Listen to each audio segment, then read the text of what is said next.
Hello and welcome to News Across Nigeria. I am Olumide Macaulay. On the program today, the Borno state government begin rebuilding. Thank the government for giving us food and rebuilding our houses. We now have a place for our children, and we are glad we do not have to migrate. The state government is rebuilding about 825 houses that were destroyed by the insurgents.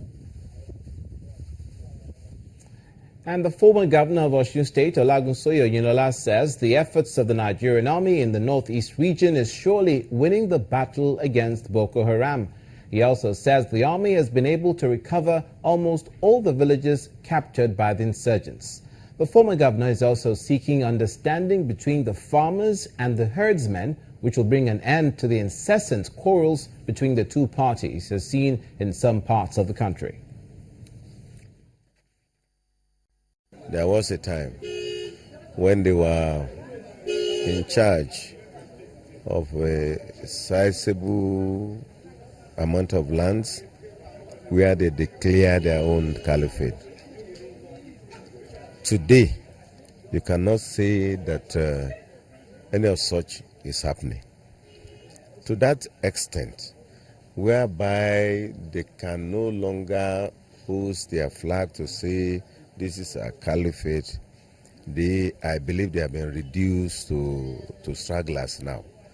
And I want to believe that the military will be up in arms to deal with the stragglers.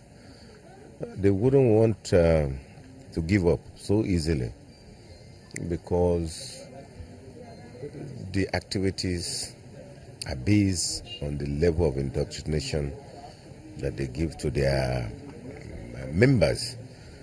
And while the military is carrying out its own aspect of the operation, the government should strive to educate and disabuse the minds of those who are already indoctrinated.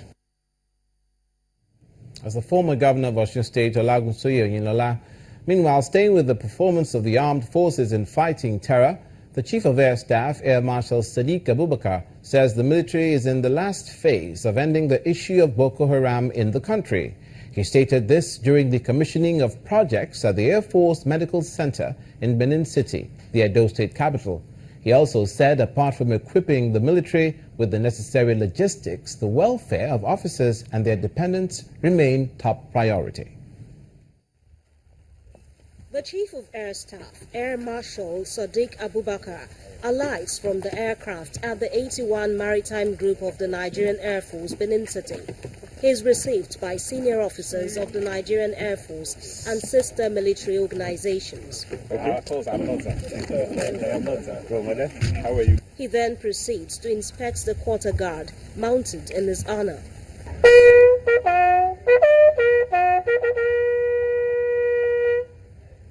And then, straight to the purpose of his visit, the commissioning of some projects at the Nigerian Air Force Medical Center in Benin City, the Edo State capital.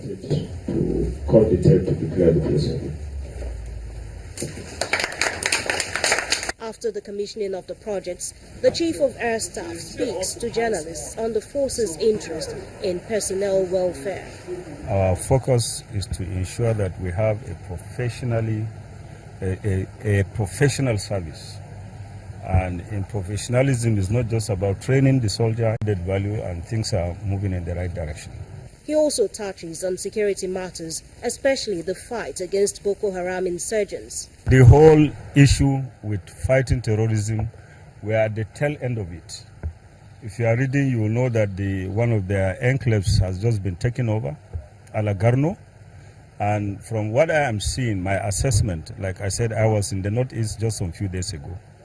And I believe that we are at the tail end of this operation.